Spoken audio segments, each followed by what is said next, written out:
Good morning, and welcome to Making Sense of It.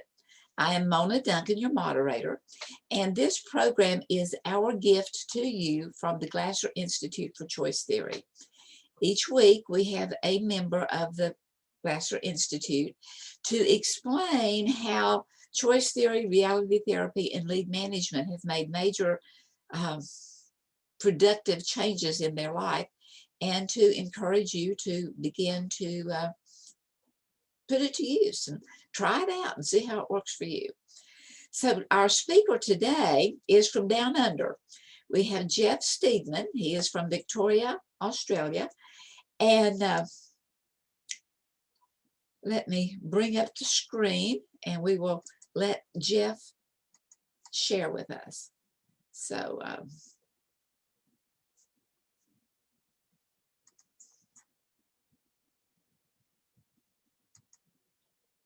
okay, Jeff, I'm going to turn this over to you. Thank you so much for being with us.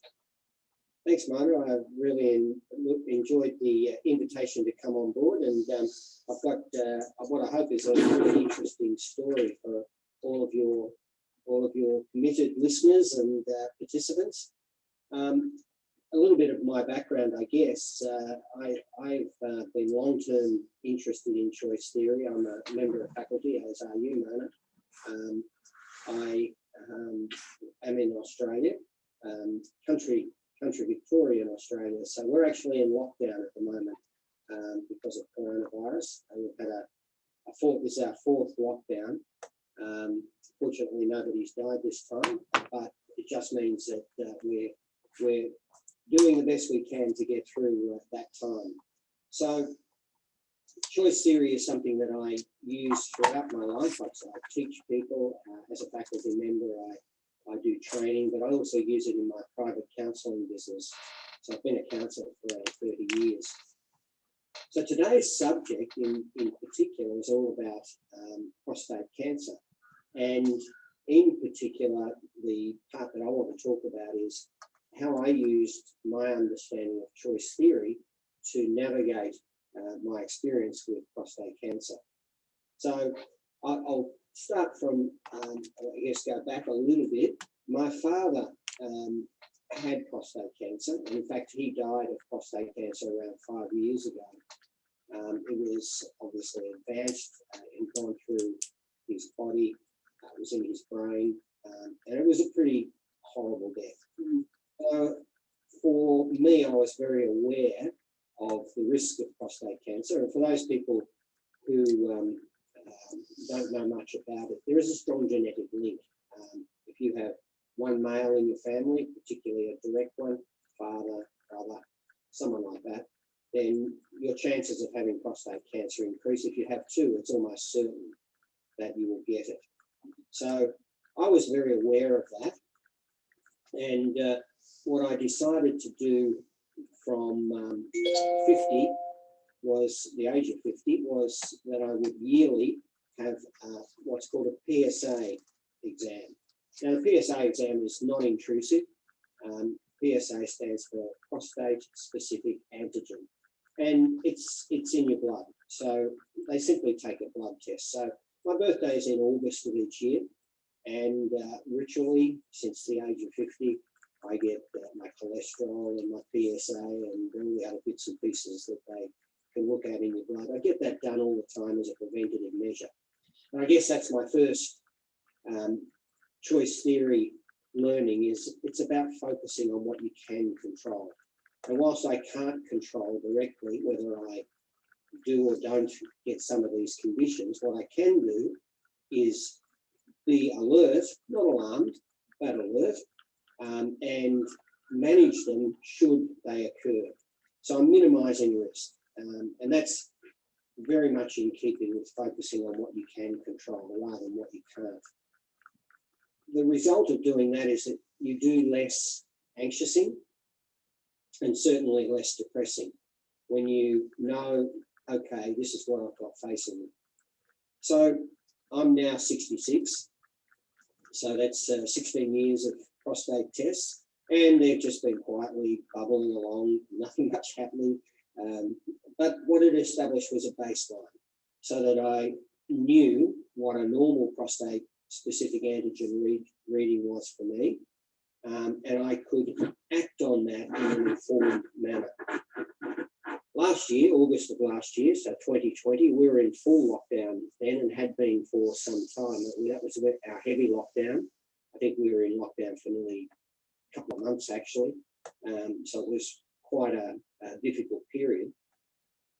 When I had my PSA test done in August of last year, it revealed that my PSA reading had gone up and gone up significantly.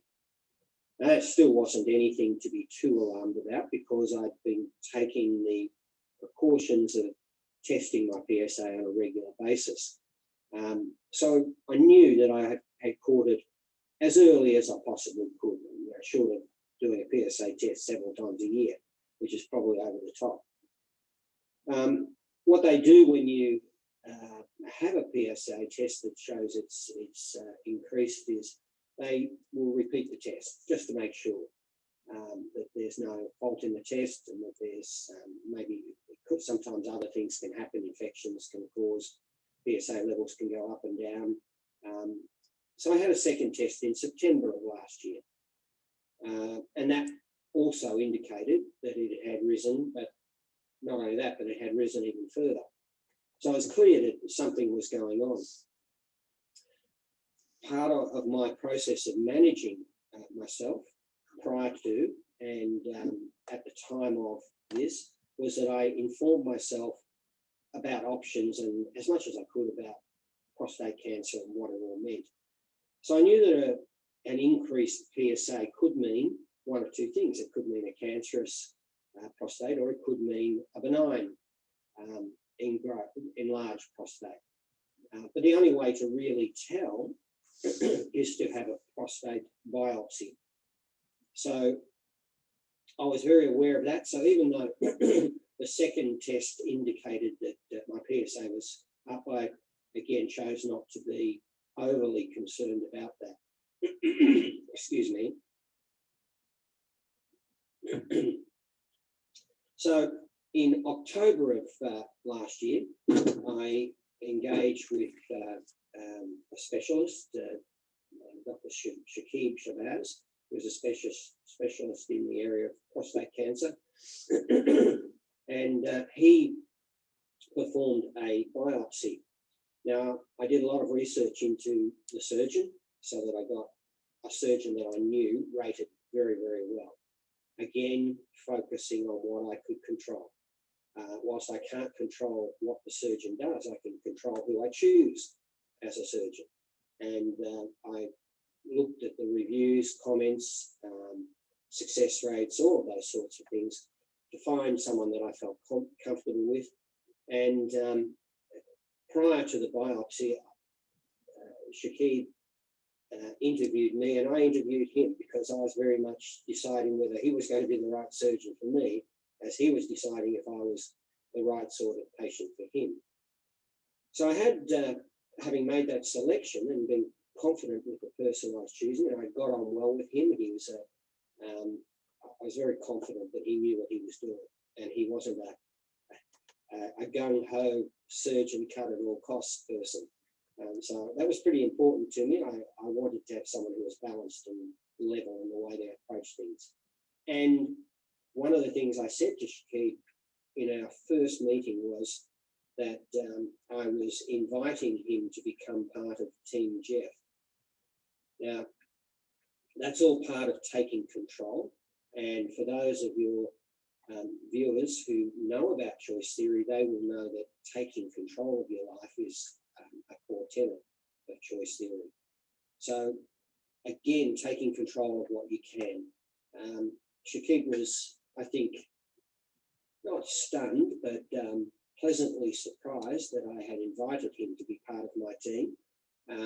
And he said from that moment that that's exactly what they want, because the more that the patient considers themselves to be in charge of the process and is working to keep everybody on their side and part of their team, the better the results are.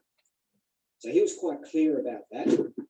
And I was very, very clear that that's exactly how I was going to carry out my team. So my team consisted of obviously my surgeon, my GP, my wife, my lovely wife, Deb, who was crucial to helping me and supporting me during the whole process, my brother, and one or two friends as well. So it wasn't a huge team, but it was a team of people that I engaged to give me the help that I wanted, not that they wanted to give me. I didn't ever consider myself to be a victim or a sufferer of prostate cancer.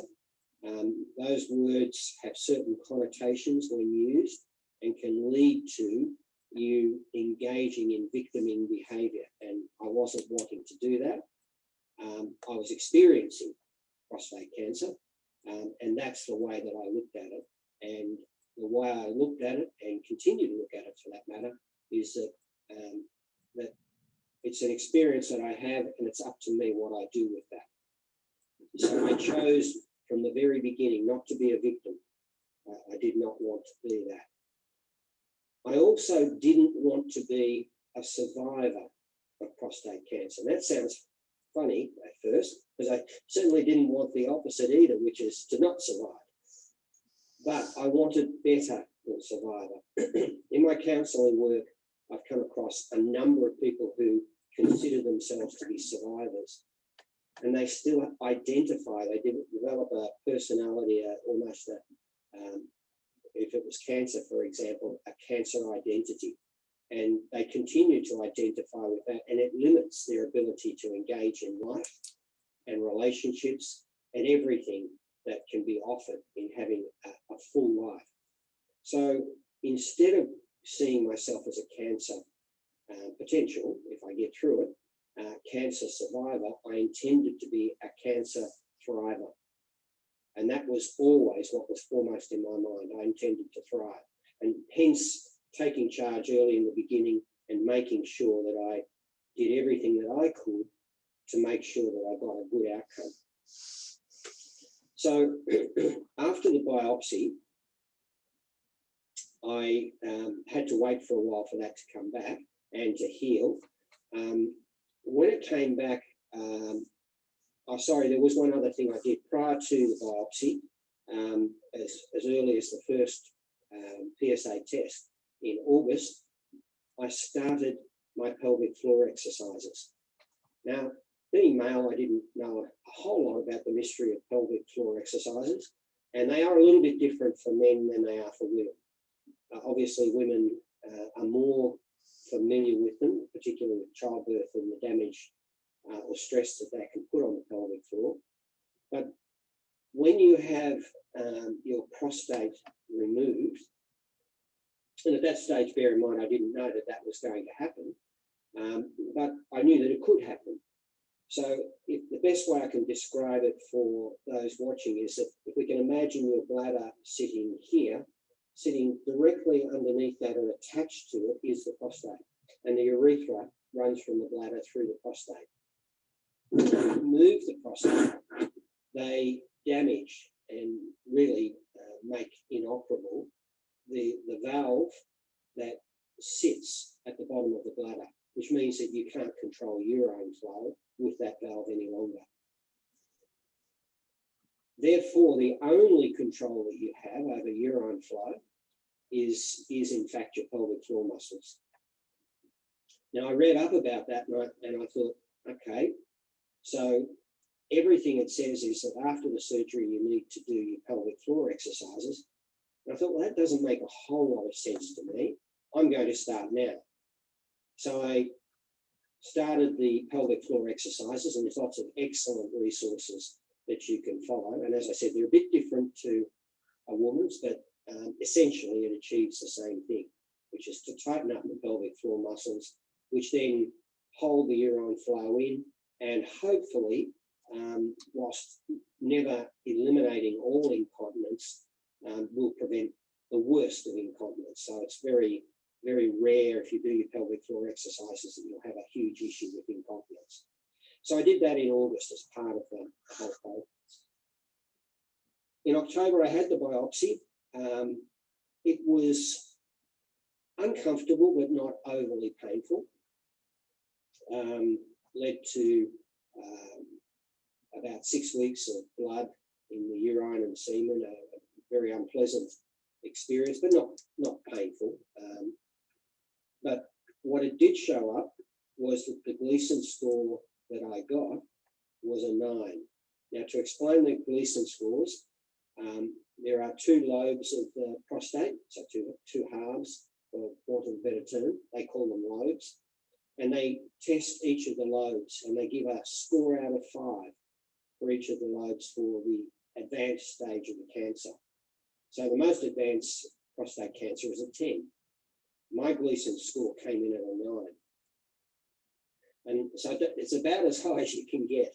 10 is not good, put it mildly. 9 is not good either. 10 is really not good.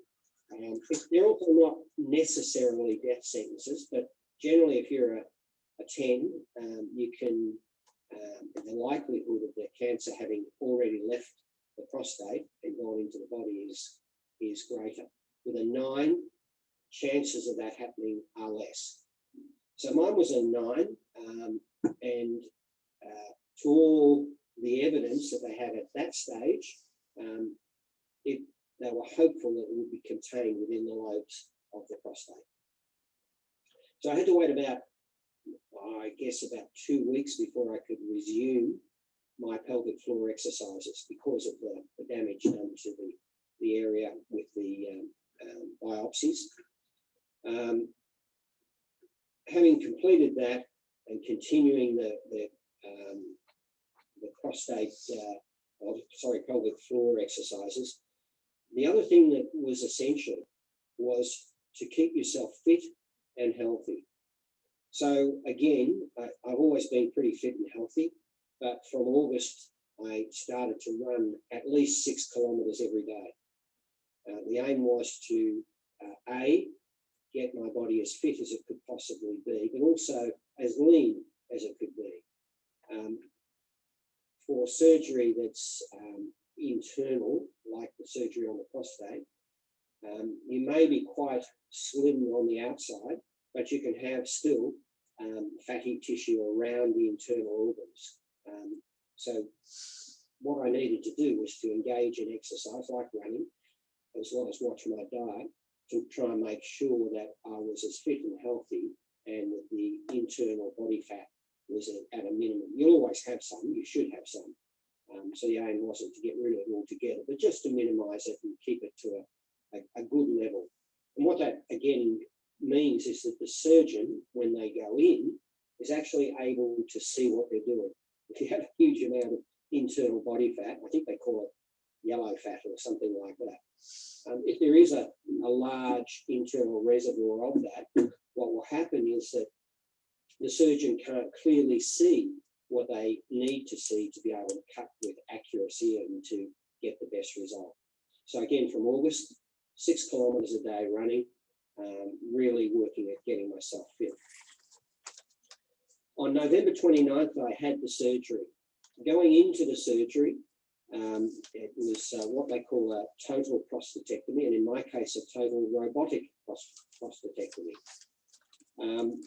With a robotic prostatectomy, the surgeon doesn't actually operate any implements directly. What happens is they sit and they look at a computer screen. It's quite bizarre when they wheel you into the operating theatre, because the surgeon's sitting way over the other side of the room looking at a screen, and you're laying on a table with robotic arms coming in at all sorts of angles above you. So at that point, I had some slight nervousness. Now, I'm not particularly brave, but because I'd done all of my research beforehand, I was confident that what I was going into was as good as it could be. I was confident with the surgeon. I was confident with the process. I was confident with what I'd done to prepare myself. So whilst that doesn't mean there's no risk, it means there's minimal risk. And just the fact that you're going in confident leads to a better outcome. Surgeons know that, and Shakib was very clear that the approach I'd taken in being very proactive and being in charge of the whole of my care and decision making in this whole process was a huge boost to the likely positive outcome. The operation was about, I think it was about 6.5 hours long. It's quite an intricate operation. You end up with 7 incisions on your abdomen. They do all sorts of strange things like fill your abdomen with gas, inflate it like a balloon, and everything gets blown up so that they can see more clearly. When I came out of it, I was fine. I felt fine. They had told me that walking was the best thing that you could do as soon as you could. So I think within about 2 hours of coming out of surgery, I was trundling up and down the corridor with all my drips and things on the stand, and a bit like Banquo's ghost in the middle of the night. But I wasn't feeling like sleeping anyway. And again, it was part of taking charge. They were surprised that I got up so early. I felt minimal pain. They gave me the little button, little morphine button that you can press. I didn't press it at all. There was some discomfort, but overall, no pain. I was given a morphine medication to take home with me. I didn't take that either. I prefer not to take medications if I can help it. I'm not silly about it. If I had been in serious pain, I'd be saying, give me the drugs. But I felt okay, and a lot of that's to do with the psychology of pain. We know that pain is a subjective thing. The signal comes from the nerves, but how you choose to interpret that with the mind is very subjective. And if you're in a good place, psychologically, emotionally, and this is where choice theory helps you so much, is you don't feel the pain in the same way that somebody else who is not in as good a place would feel it. So I'm not presenting myself as any sort of hero or as any sort of gung-ho person who pretends there's no pain. It genuinely wasn't too bad. It was uncomfortable, but not too bad. In fact, the worst part of the pain afterwards was the process of the gas leaving my body. You have to escape your body somehow, and it tried to escape through my shoulders. And that was excruciating. That was not pleasant. That hurt worse than the operation, I can tell you. So for the next 2 weeks, you have a catheter inserted. So I went home after 3 days, and I had to have that catheter in and have a leg bag for 2 weeks. And every day for those 2 weeks, I walked for 5 kilometres with the catheter in and the bag in. Again, the determination was to get back to as good as or better than I had been prior to the surgery. The information from the surgery was that it looked, and there's no guarantee, but it looked clear that the prostate cancerous cells had not escaped from the prostate. Some of the tissue and lymph nodes from around the area were taken too, and they were all clear. So I was looking at a very good result at that stage. The catheter was removed on December 14. I continued to walk, but started to run as soon as the catheter had been removed. So I did a sort of a walk and then a run, a walk and a run. And within 2 weeks, I was back up to running between 5 and 7K a day. And I've continued that to this day to try and make sure that I keep things as good as they are. I was in adult diapers for probably till December, January, probably till the end of January. Heavy ones for the first couple of weeks after the catheter, well, actually the first week after the catheter was removed, and then very light ones after that. Now I have none. I don't need them at all because of the work that I do. Now, running actually increased initially the leakage from the urinary tract because I only had the the pelvic floor muscles. But if you continue to persevere through that and continue to do your pelvic floor muscles, your body becomes accustomed to it, and then it doesn't become a problem.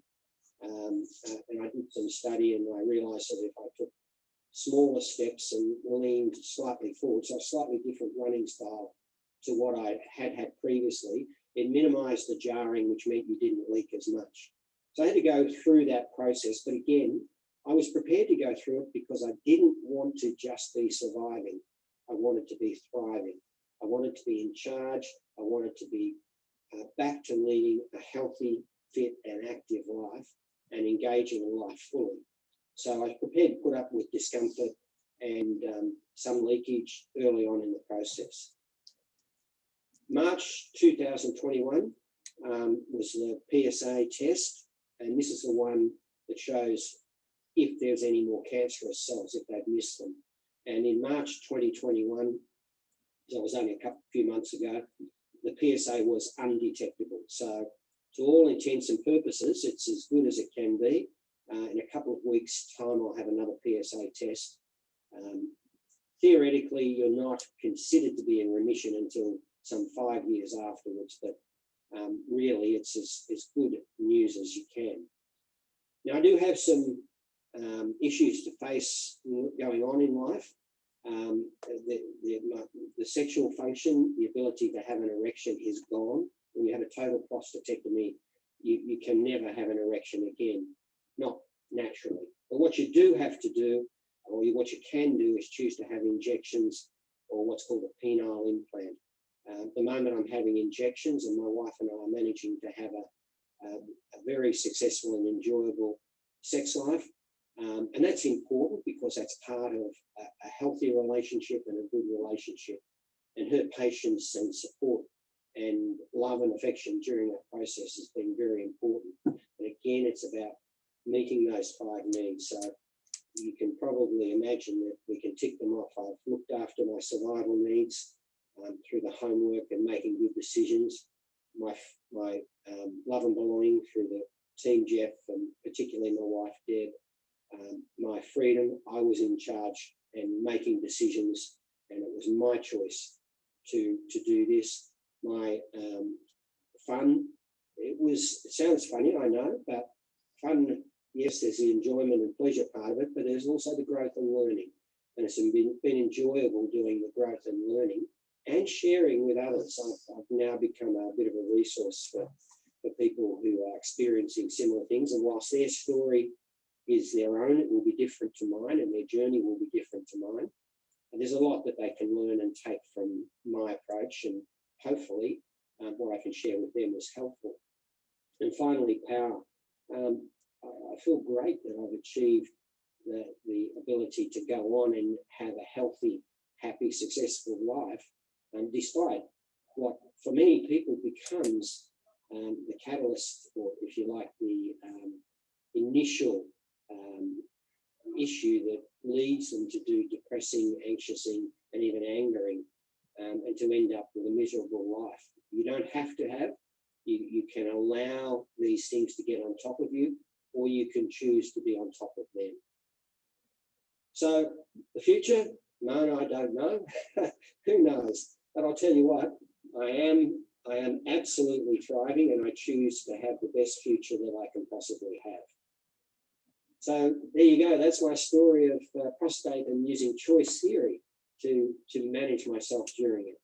Well, all right. Bravo, bravo.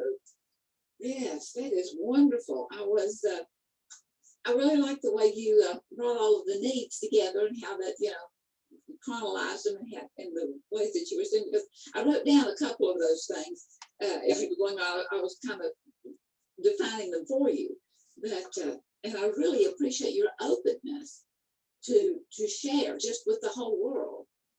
Part of teaching the world choice theory that applies to everything that we go through. Absolutely. And you started off giving us a good follow through on genetics and being proactive in things that you do. If there is a history, see how it can be avoided if at all possible. Or tackled in the best way so that you're prepared. And if it does happen, tackle it the best way you can. Right.